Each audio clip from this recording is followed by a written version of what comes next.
ॐ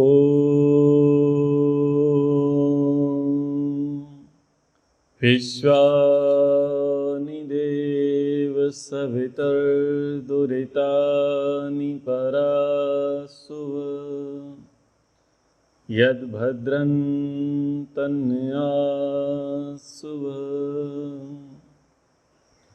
यद्भद्रं तन्यासुव।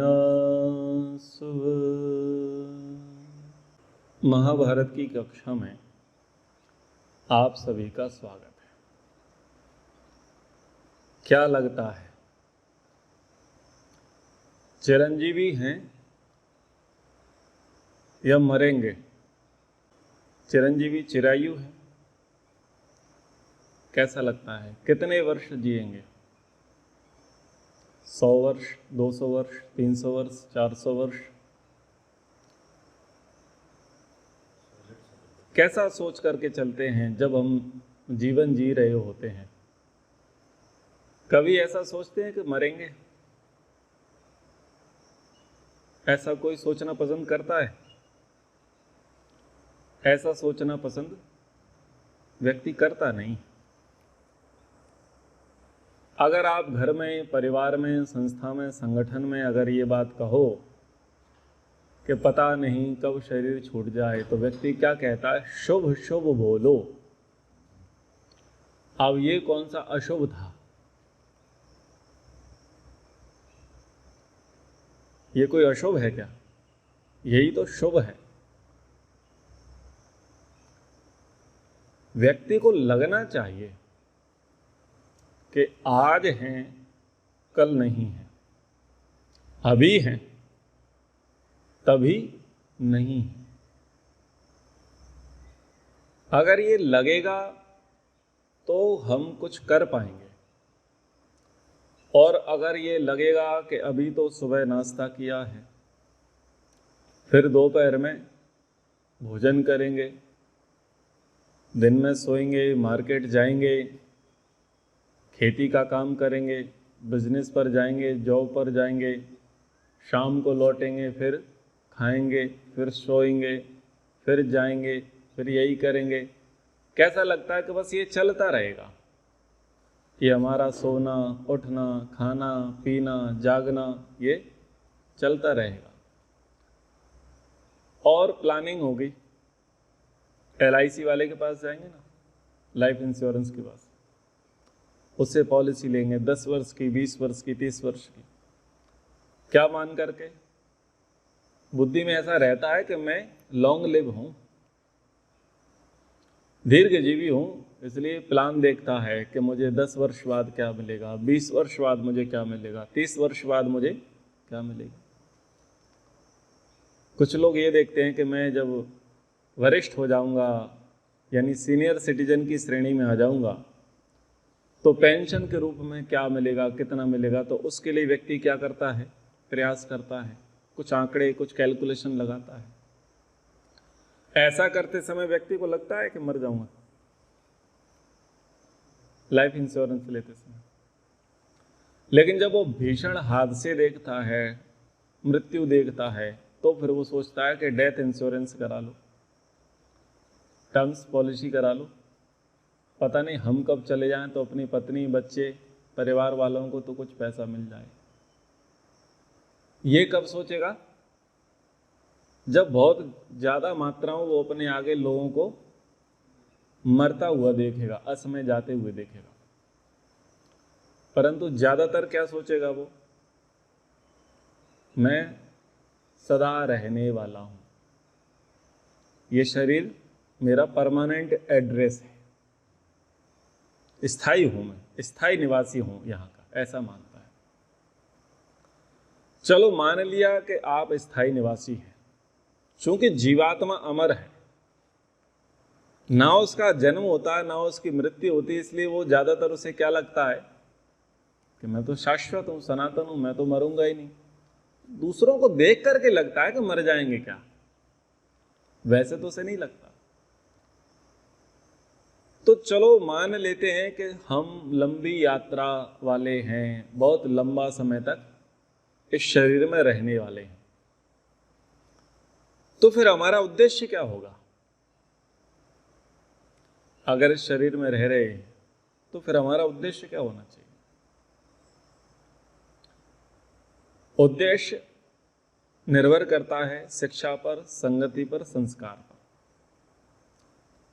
जिनके संस्कार अच्छे होते हैं, जिनकी शिक्षा अच्छी होती है, जिनकी संगति अच्छी होती है, उनके उद्देश्य अच्छे होते हैं। और जिनकी शिक्षा, संगति, संस्कार वैसे नहीं होते तो उनके उद्देश्य भी बदल जाते हैं। यानी जैसे जैसे विचार होंगे वैसे वैसे कर्म व्यक्ति करेगा। पर कोई व्यक्ति ये नहीं सोचता जिनकी शिक्षा, संगति, संस्कार अच्छे हैं वो, और जिनके नहीं हैं वो, कि जिनके साथ हम जीने मरने की कसम खाए बैठे हैं, जिनके लिए कोल्हू के बैल की तरह हम और जुते हुए हैं, पिरे हुए हैं, क्या वो हमारे साथ सदा रहेंगे? जिस प्लॉट को खरीदने में, मकान को बनाने में, दुकान को खड़ा करने में, खेती को स्टेब्लिश करने में, बिजनेस को ऊंचाइयों पर ले जाने में हम दिन रात लगे रहते हैं, गहन चिंतन मनन करते रहते हैं, जिस पद को प्राप्त करने के लिए हम एड़ी चोटी का बल लगाते हैं, वो पद, वो भवन, वो औद्योगिक क्षेत्र, वो कृषि क्षेत्र, वो सदा रहेगा क्या? हमारे साथ चला जाएगा क्या? जब हम जाएंगे तो क्या हम उसे साथ लेकर के चले जाएंगे? शरीर छूट गया तो जो लोग हैं जिनके साथ हम सोते हैं, खाते हैं, उठते हैं, बैठते हैं, घूमते हैं, फिरते हैं, सब प्रकार का व्यवहार करते हैं, जिनको देख करके हम अपनी आंखें खोलते हैं, सूर्य का उदय होता है, दिन की शुरुआत करते हैं, और जिनको देख करके हम सोते हैं, रात्रि को शयन करते हैं, वो सब लोग जब ये शरीर नहीं रहेगा तब क्या वो हमारे साथ चलेंगे क्या?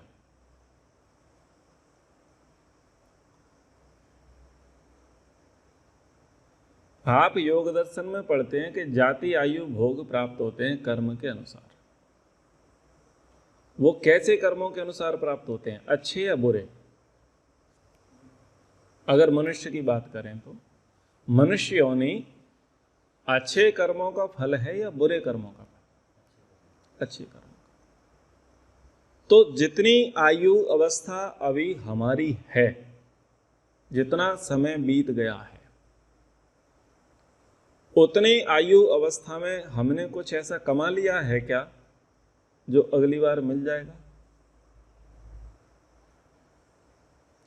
या ये लगता है कि हम तो दीर्घजीवी हैं, शतायु हैं, कभी मरेंगे ही नहीं, और जब कभी आपद आएगी तो हम कुछ वैसा प्रबंध कर लेंगे, लेकिन तब तक तो यावत स्वस्थम इदम शरीरम अर्जुम यावत जरा दूर, तो जब तक शरीर स्वस्थ है और बुढ़ापा दूर है तब तक तो भोग करेंगे।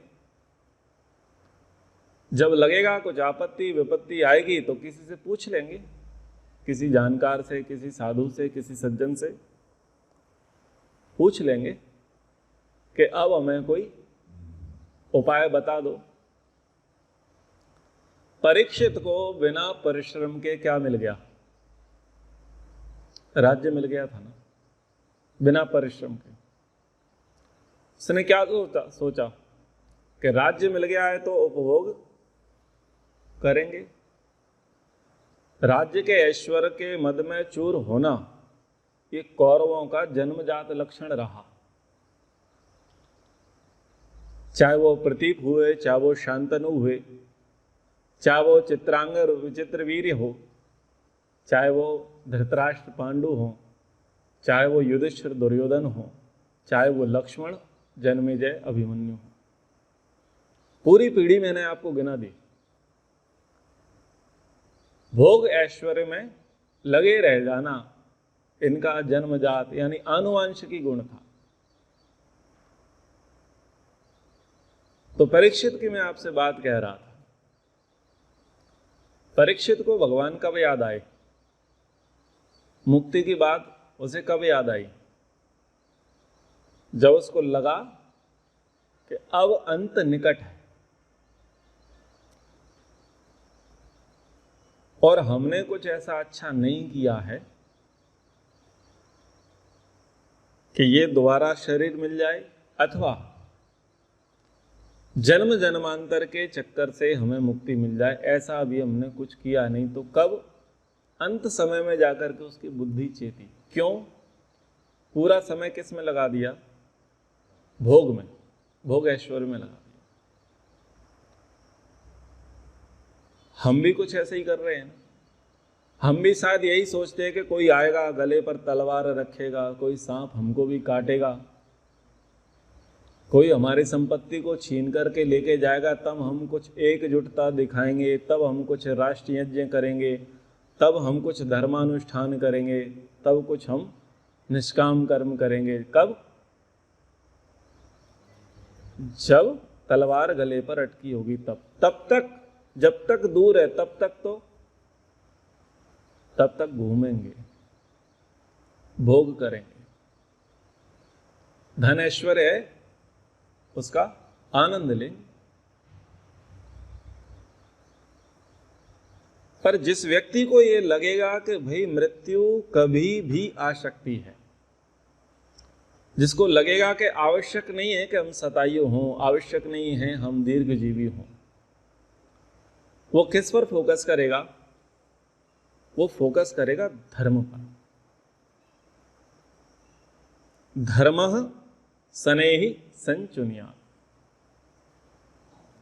वो धीरे धीरे धर्म का संचय करने का प्रयास करेगा, सावधानी पूर्वक धर्म का संचय करने का प्रयास करेगा और अधिकाधिक मात्रा में धर्म का संचय करने का प्रयास करेगा। जिसकी बुद्धि में ये है कि कभी भी शरीर से वियोग आत्मा का हो सकता है, वो पल पल क्षण क्षण अपना किस में लगाएगा? धर्म के संचय करने में। और जिनको ये लगता है कि मैं लॉन्ग लिव हूं, दीर्घजीवी हूं, शतायु हूं, मैं मरूंगा नहीं, उसका धर्म संचय में मन नहीं होगा, उसका अर्थ और काम संचय में मन रहेगा। अर्थ के पीछे और काम के पीछे वो भागेगा। तो जो अर्थ और काम के पीछे भागने वाले हैं, उनको यही सोचना चाहिए कि जिनके पीछे हम भाग रहे हैं, क्या वो हमारे साथ जाएंगे? वो तो हमारे साथ नहीं जाएंगे। युधिष्ठिर ने प्रश्न किया था पितामह भीष्म से कि जब लोग अपने मृतक शरीर को काठ और मिट्टी के ढेले के समान छोड़ करके चले जाते हैं, तो उस समय उन लोगों का साथी कौन होता है? जब पितामह भीष्म जी से यह प्रश्न पूछा गया, उस समय पितामह भीष्म शरशैया पर लेटे हुए थे। शरशैया, शर यानी वाण, वाणों की सैया पर वो छत विचत वेंटिलेटर बना दिया। ऐसा वेंटिलेटर था जिसमें खून चढ़ाया नहीं जा रहा, बल्कि टप टप करके एक एक छेद से बूंद रिस रहा था, खून रिस रहा था। उस शरशैया पर लेटे हुए थे। उन्होंने देखा कि बृहस्पति आ गए। बोले मैं बहुत उपदेश कर लिया, उपदेश करते करते मैं थक गया। ये बात तनिक आप बृहस्पति जी से पूछ लो कि जब व्यक्ति शरीर को छोड़ करके जाता है, इस मिट्टी को, इस काट के ढेले को छोड़ करके जाता है, तो फिर उनके साथ कौन चलता है? तो बृहस्पति जी से पूछा। बृहस्पति जी कहते हैं, एकः प्रसूयते राजन एक एव विनश्यति, एकः तरति दुर्गाणि, गच्छति एकस्तु दुर्गति। आप ये सोचो कि आपने पूरा राज्य जीत लिया है, तो राज्य तो सबके सहयोग से जीता था, और राज्य हारेंगे तो सबके असफल प्रयास के कारण से हारेंगे।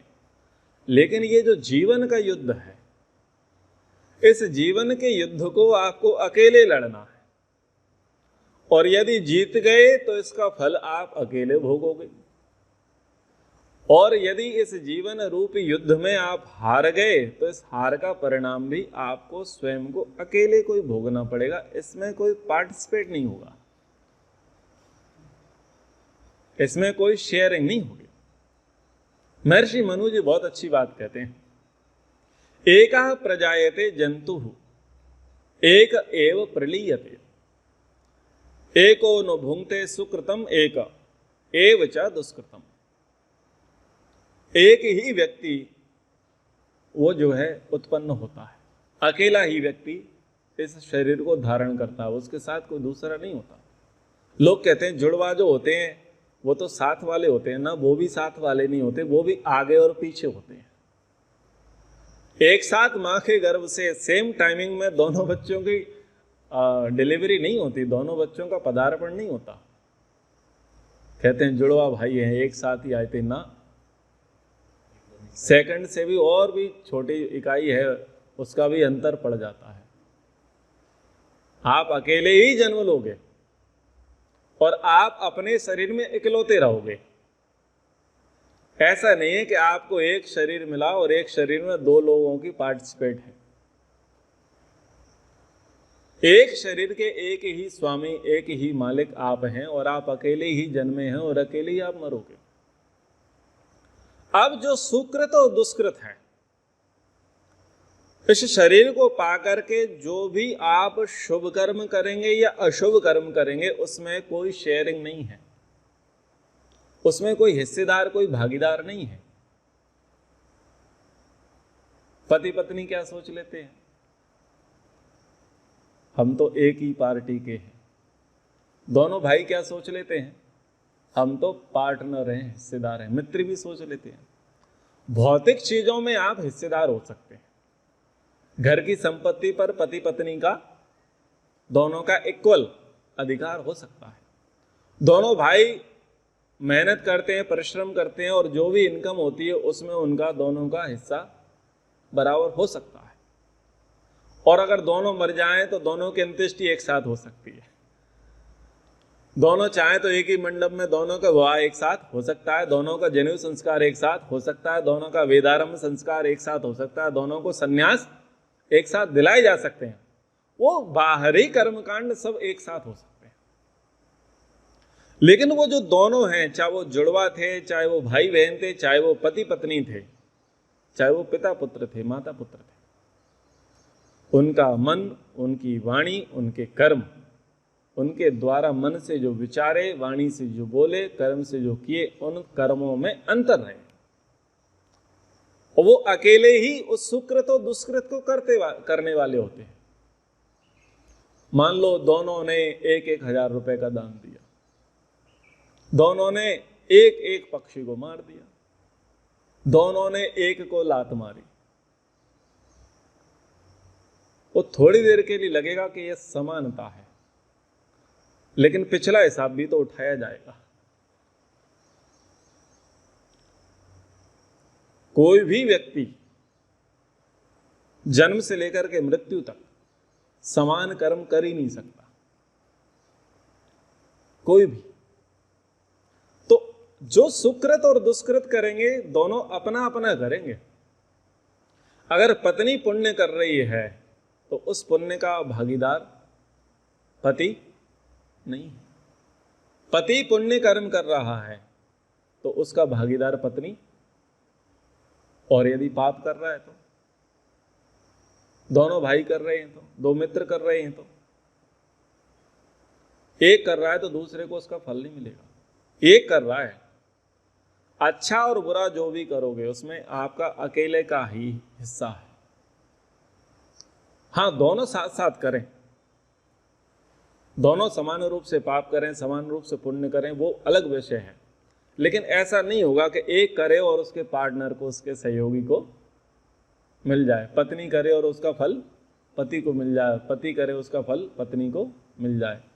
माता पिता कर्म करें और उसका फल संतान को मिल जाए, और संतान कर्म करें उसका फल माता पिता को मिल जाए। संभव नहीं है। तो जो सुकृत और दुष्कृत है वो उसी का अपना अकेले का है, इकलौते का है, उसमें दूसरे की शेयरिंग नहीं है। एकाह पापानि कुरुते फलं भुंक्ते महाजना भोक्तारो विप्रम मुच्यन्ते कर्ता दोषेण लिप्यते। एक व्यक्ति धर्म के माध्यम से या अधर्म के माध्यम से अर्थ उपार्जन करता है, तो अर्थ उपार्जन रूपी जो कर्म है और उसका जितना फल है, उस फल में सबकी शेयरिंग नहीं होती, सबकी शेयरिंग नहीं होती, उतना उतना 100% नहीं होगा, क्योंकि कर्ता तो वही है। ये बात अलग है, कर्म की 3 श्रेणियां, कृत कार्यत अनुमोदित, करो या करवाओ या करते हुए का समर्थन करो। लेकिन इन तीनों श्रेणी में क्या आ जाएगा? रेशो घट जाएगा, परसेंट घट जाएगी।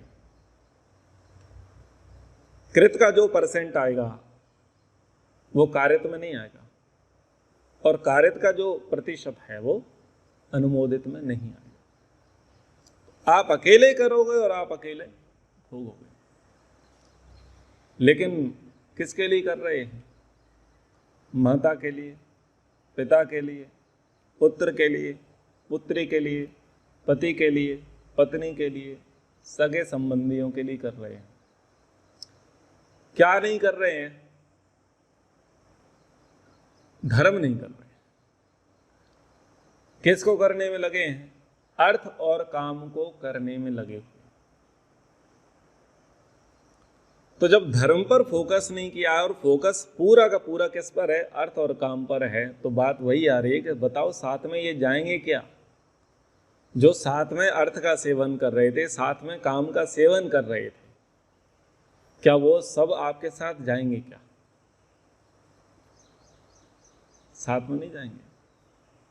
अच्छा, कुछ लोग अपवाद में क्या मान लेते हैं कि एक साथ पूरा परिवार नष्ट हो गया। यात्रा करने गए थे, गाड़ी खाई में गिर गई, सारे परिवार के लोग मर गए। अथवा सब लोग सो रहे थे और घर में किसी ने आग लगा दी। अथवा भूकंप आया, छत गिर गई, परिवार के सारे सदस्य नष्ट हो गए। तो बोले देखो सबके सब एक साथ मर गए तो एक साथ गए होंगे, ठीक है ना? ऐसा लोग कह देते हैं, एक साथ मर गए हैं तो एक साथ गए होंगे, एक साथ क्यों जाएंगे? शरीर छोड़ करके सब अपना अपना रास्ता नापेंगे। भले ही शरीरों में एक साथ रह रहे थे और एक साथ सबके शरीर छूट गए, लेकिन शरीर छोड़ने के बाद उनकी यात्राएं अलग अलग रहेंगी। क्यों? कर्मों की भिन्नता के कारण से। कर्मों की भिन्नता के कारण से उनकी यात्राएं अलग अलग रहेंगी। और श्रेष्ठ यात्रा किसकी रहेगी? उत्तम गति किसकी रहेगी? जिसने इस नियम को पाला, धर्म सने संचुनिया, जिसने सने सने धीरे धीरे धर्म का संचय किया, धर्म का पालन किया, अधिक अधिक रूप से धर्म को संचित करने के लिए जो प्रयासरत रहा, प्रगतिशील रहा, पुरुषार्थी रहा, उसकी उत्तम गति। फोकस हमारा यही होना चाहिए। असहाय पिता माता तथा भ्राता सुतो गुरु जाति संबंधी वर्गस्य मित्र वर्गस तथे विचार।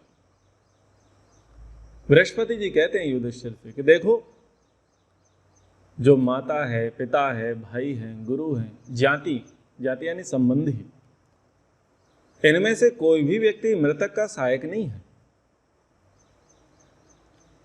ये पितामह भीष्म पड़े हुए हैं, क्या लगता है? बताओ इनके साथ कौन गया था? ये तो किसी के भी साथ नहीं गए, सबसे पुराने डटे हैं। और इनसे पहले नए नए पेड़ उखड़ गए हैं, और ये इतने सारे वीर जो एक साथ रणभूमि में जो शव पड़े हुए हैं, एक साथ युद्ध में लड़े हुए थे, एक साथ युद्ध में खड़े हुए थे और एक साथ सब पड़े हुए हैं, लेकिन देखो इनकी बाद की गति भी एक साथ वाली नहीं है। ये एक साथ एक जैसा कर्म नहीं भोगेंगे। जैसे ये यहां पर साथ साथ थे, साथ उठ रहे थे, साथ खा रहे थे, साथ युद्ध लड़ रहे थे, साथ व्यवहार कर रहे थे, वैसा ये साथी परलोक में नहीं रहेंगे, क्योंकि सबकी गति जो है अलग अलग। महर्षि मनु जी कहते हैं, नामुत्र ही सहायार्थम पिता माता च तिष्ठति, न पुत्र दारा न जाते भी धर्म तिष्ठति केवल। वो भी कहते हैं कि भाई कोई सहायक नहीं है, कोई साथ जाने वाला नहीं है। माता पिता पुत्र पुत्री पति पत्नी, पद पैसा प्रतिष्ठा जो भी है जिसके पीछे आप लगे थे, यानी जिसके कारण से आपने धर्म और मोक्ष छोड़ दिया था और जिनके लिए आप अर्थ और काम में सर्वाधिक लग गए थे, वो लोग वो आपके साथ जाने वाले नहीं। अगर कोई आपके साथ जा सकता है तो वो केवल मात्र धर्म है, इसके अतिरिक्त कुछ नहीं है। इसलिए प्रयास ये करना चाहिए कि जब तक जीवन है तब तक धर्म पर अधिक अधिक हमारा फोकस हो।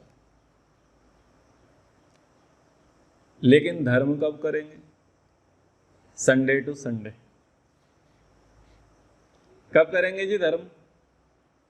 संडे टू संडे, पूर्णिमा अमावस्या, तब करेंगे। और आजकल लोग बहुत फास्ट फॉरवर्ड हो गए हैं। मदर्स डे बन गया है, फादर्स डे बन गया है, टीचर्स डे बन गया है, तो साल में एक बार सेलिब्रेट करेंगे।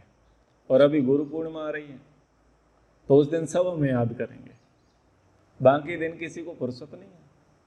उसी दिन सब नमस्ते करेंगे, प्रणाम करेंगे। 364 दिन किसी को याद नहीं आएंगे। समझ में आ रहा है ना? यानी इतने हम हाईटेक हो गए हैं, एक दिन में ही कोटा पूरा करेंगे, शाम से ही पोस्ट बनाना तैयार कर लेंगे। आर्य समाज में जाएंगे, बोले हम हवन करते हैं जी आर्य समाज में जाकर। कब करते हैं? Sunday to Sunday. तुम्हारा क्या लगा? आर्य समाज की सामग्री, आर्य समाज का घी, आर्य समाज के पंडित जी, आर्य समाज की जगह, और छत काली हो तो आर्य समाज की। तुम्हारा क्या गया? घर में नाश्ता तो सब साथ कर रहे थे, घर में भोजन साथ कर रहे थे, जो भी कमाई आई वो सब साथ साथ आपस में शेयरिंग कर ली। यानी अर्थ काम में तो सब लोग साथ साथ लगे हैं, और अर्थ काम में इतने निपुण हैं कि अन्य के लिए अवकाश नहीं है। इसलिए वो साल में एक बार, गुरु पूर्णिमा एक बार, फादर्स डे एक बार, मदर्स डे एक बार, जितना भी सेलिब्रेशन करना है वो वन टाइम इन्वेस्टमेंट। पर्यावरण के प्रति अवेयरनेस, बोले विश्व पर्यावरण दिवस 5 जून। उत्तरायण 1 दिन का होता है या 6 महीने का होता है? 6 महीने का, लेकिन कोटा पूरा एक ही दिन, संक्रांति को एक ही दिन पूरा, एक ही दिन में सारा काम हो जाए। तो भाई ऐसा भी कर लो ना, एक दिन नाश्ता कर लो, 7 दिन की फुर्सत, एक दिन भोजन कर लो, 7 दिन की फुर्सत, एक दिन नहा लो, 7 दिन की फुर्सत। कुछ ऐसा भी कर लो, एक दिन फ्रेश हुआ, 7 दिन की फुर्सत, कुछ ऐसा भी कर लो ना। वो डेली करेंगे, अर्थ और काम डेली चाहिए। और धर्म, उसके लिए पंडित जी को बुलाएंगे, पहले पत्रा दिखवाएंगे, हवन करने के लिए देखेंगे कि अग्नि का वास भूमि में है या उस दिन नहीं है। बोले जिस दिन नक्षत्र में पंचांग ये बताएगा कि अग्नि का वास भूमि में है, उसी दिन हवन करेंगे, तभी पुण्य प्राप्त होगा। अगर अग्नि का वास चंद्रमा में रहा और हमने हवन किया तो वो हमारा व्यर्थ हो जाएगा। यानी पुण्य, हम फुर्सत नहीं है अर्थ और काम से, इसलिए पुण्य हम विशेष समय पर करेंगे। और ऐसा इन्वेस्टमेंट करना चाहते हैं कि साल भर की फुर्सत करना। अब ये साल भर की फुर्सत आप करना चाहते हैं, अर्थ काम में लगे रहे हो, तो बताओ साथ जाएगा क्या? साथ तो जाने वाला नहीं है। तो जो आपके जीवन के साथ भी और जीवन के बाद भी, जीवन बीमा की पॉलिसी होती है ना, जीवन के साथ भी और जीवन के बाद भी, जो ऐसा हो, जो वर्तमान जीवन में भी आपका सहयोगी है और परजन्म में भी आपका सहयोगी है, सबसे ज्यादा परिवार के लोगों का फोकस उस पर होना चाहिए। तो हमारे जीवन के साथ और हमारे जीवन के बाद क्या है? धर्म है। तो धर्म पर हमारा अधिक से अधिक फोकस होना चाहिए, अधिक से अधिक चिंतन होना चाहिए, क्योंकि धर्म जो है वो परलोक का सारथी है, परलोक में हमें ले जाने वाला है और परलोक का वो हमारा सहायक है। हमारा जो जीवन है, इस जीवन रूपी वृक्ष का फल क्या है? इस जीवन रूपी वृक्ष के 4 फल हैं। अगर वो फल इस जीवन रूपी वृक्ष पर लग गए तो हमारा जीवन सफल है, और यदि वो फल नहीं लगे तो वो जीवन रूपी वृक्ष हमारा असफल है, निरर्थक है। बृहस्पति जी युधिष्ठिर को समझाते हैं, धर्मश्च अर्थश्च कामश्च तृतीयम जीविते फलम एतत्त्रयम् अवाप्तव्यम अधर्म परिवर्जितम। युधिष्ठिर, धर्म अर्थ काम मोक्ष ये जीवन के फल हैं। यदि जीवन की संध्या तक हमने इन फलों को अर्जित कर लिया, प्राप्त कर लिया, तो हमारा जीवन सफल है, और यदि हमने अर्जित नहीं किया है तो हमारा जीवन असफल है, निरर्थक है। तो यदि इस फल को प्राप्त करना चाहते हैं तो अधर्मम परित्यज्य, अधर्म को छोड़ दो, केवल अधर्म को छोड़ दो। अगर आप केवल अधर्म को छोड़ दोगे तो आपका अर्थ काम भी धर्म में हो जाएगा, आपका अर्थ काम भी आपके लिए मोक्ष में सहायक हो जाएगा यदि आप अधर्म को छोड़ दोगे। क्योंकि अधर्म को आप तब छोड़ पाओगे जब आपको धर्म समझ में आएगा। ये नहीं कहते धर्म करो, हम ये कह रहे हैं कि अधर्म छोड़ दो। अधर्म छोड़ने के लिए क्या करना पड़ेगा? शास्त्रों की संगति करनी पड़ेगी, सज्जनों की संगति करनी पड़ेगी, समझना पड़ेगा कि क्या क्या अधर्म है। जब आप अधर्म को छोड़ दोगे तो क्या बचेगा? धर्म बचेगा। फिर वो आपका जो अर्थ होगा, फिर आपका जो काम होगा, वो कैसा होगा? वो धर्म में होगा। जब धर्म में अर्थ और काम होगा तो बताओ, ये ऐसा अर्थ और काम क्या मुक्ति में बाधक होगा? नहीं होगा, क्योंकि धर्म ये कहता है कि तेन त्यक्तेन भुंजी था मां गृधा कस्य शुद्धन। ये धर्म से जो अर्थ और काम की तुम्हें प्राप्ति हो रही है, हुई है और होगी, इसको त्याग पूर्वक आसक्ति रहित होकर के भोग करना। और जब अर्थ और काम को हम आसक्ति रहित भोगना शुरू कर देते हैं, आरंभ कर देते हैं, तो मुक्ति का मार्ग प्रशस्त हो जाता है। जीवन का चौथा पड़ाव संन्यास, उस संन्यास के मार्ग हमारे खुल जाते हैं। तो हमको विचार करना है, कब तक जिएंगे। अगर ये सोचेंगे कि लंबा जिएंगे, बहुत आयु है, बहुत समय है, तो धर्म में रुचि नहीं होगी। और अगर ये चिंतन करेंगे, सोचेंगे कि कभी भी पत्ता कट जाएगा, पीपल के पत्ते ऊपर तेरा ठौर ठिकाना है, ना जाने किस वक्त छूटकर मिट्टी में मिल जाना है। सोचना पड़ेगा। जब घर के कामों में लगे रहते हैं, अर्थ और काम के पीछे लगे रहते हैं, तो मैं कुछ पंक्तियां आपको सुनाना चाहता हूं। वो पंक्तियां आप लिख करके रख लें, और हो सकता है तो कभी कभी उसको गुनगुना लिया करें, पढ़ लिया करें, तो आपको याद रहेगा। 4 दिनों की प्रीति जगत में, 4 दिनों के नाते हैं, पलकों के पर्दे पड़ते ही सब नाते मिट जाते हैं। जिनकी चिंता में तू जलता, वे ही चिता जलाते हैं।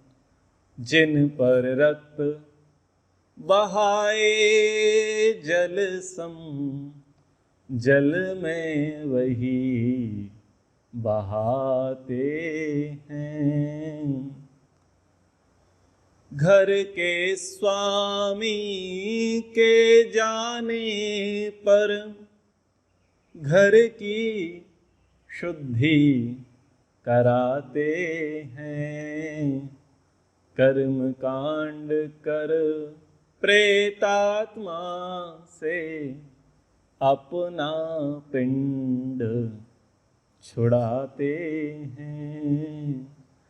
4 दिनों की प्रीति जगत में, 4 दिनों के नाते हैं। ये पंक्ति हमारे पास लिखी होनी चाहिए, हमें याद रहनी चाहिए। हम याद रखें किनको देख करके। कुछ लोग होंगे जिनके नाम के आगे स्मृति शेष लिखा होगा, लिखा होगा स्मृति शेष। आदमी के साथ उसका खत्म किस्सा हो गया। जो स्मृति शेष लिखे रहते हैं, स्वर्गीय लिखते हैं ना, स्वर्गीय, तो स्वर्गीय के स्थान पर क्या लिखना चाहिए? स्मृति शेष। जिनकी तस्वीरें टंगी रहती हैं, उन तस्वीरों को देख करके क्या समझ में आता है कि वो तस्वीर में जो व्यक्ति का जो चित्र है, आदमी के साथ उसका खत्म किस्सा हो गया। आग ठंडी हो गई और चर्चा भी ठंडा हो गया। जब तक आदमी है तब तक आदमी के किस्से हैं। आ गया क्या? खाना खा लिया क्या? दवाई खा ली क्या? ऑफिस में क्या हुआ? खेती में क्या हुआ? आज बिजनेस में कितना प्रॉफिट हुआ? जब तक आदमी है तब तक आदमी के किस्से हैं। अच्छा, आप शादी में गए थे, कैसी रही शादी? आप गर्मियों में हिमाचल, शिमला, मसूरी की ओर गए थे, कैसा लगा? तीर्थ करने गए थे, कैसा गया?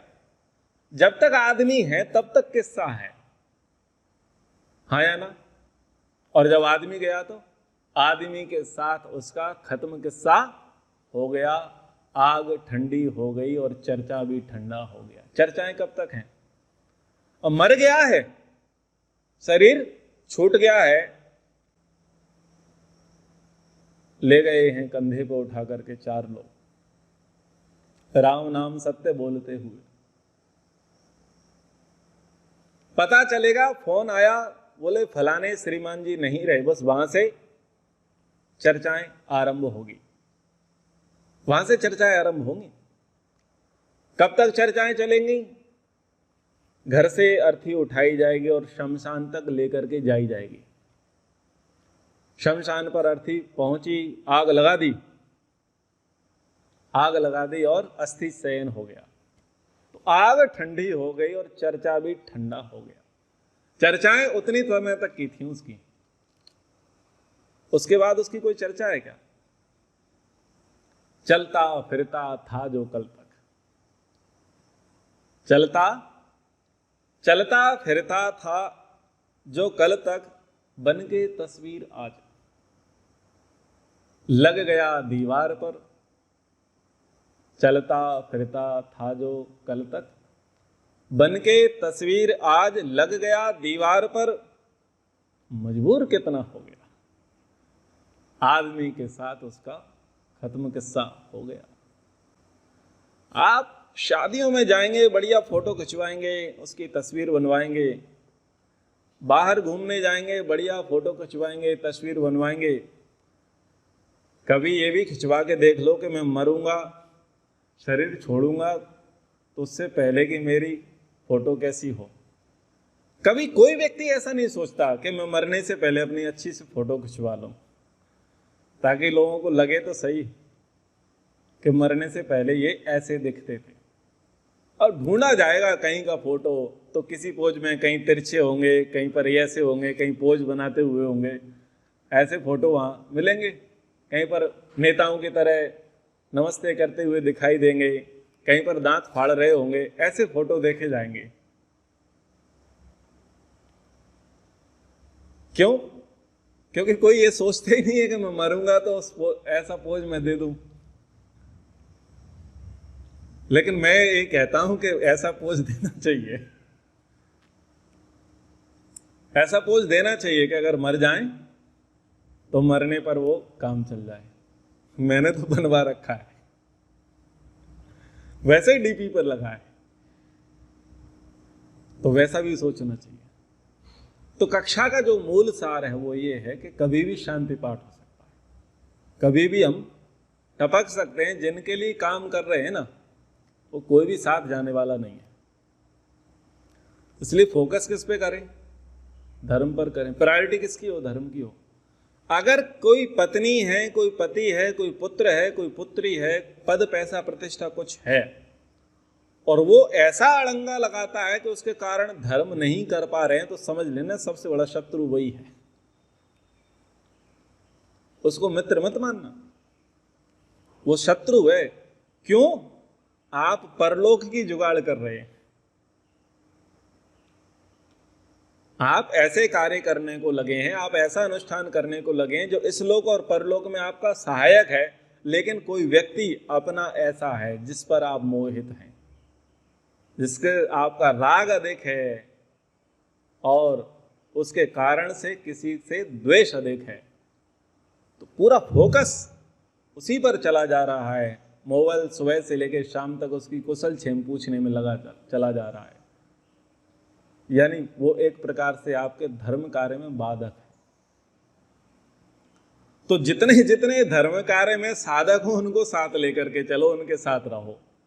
लेकिन जो लोग आपके धर्म कार्य में बाधक हैं उनसे दूरी बनाए रखो, अगर वास्तव में स्वार्थी बनना चाहते हो तो। क्योंकि हमारा मूल उद्देश्य क्या है? इस लोक और परलोक में सुख की प्राप्ति, शुभ की प्राप्ति, और वो होगी धर्म से। पर्याप्त चर्चाएं आज हुई हैं, आगे भी हम इस विषय पर चर्चाएं करने का प्रयास करेंगे, यदि सांसें रही तो। यदि जिंदा रहे तो फिर मिलेंगे। कक्षा को यहां विराम करते हैं। ओम शांति शांति शांति। सर्वेभ्यो नमः। सबको सादर।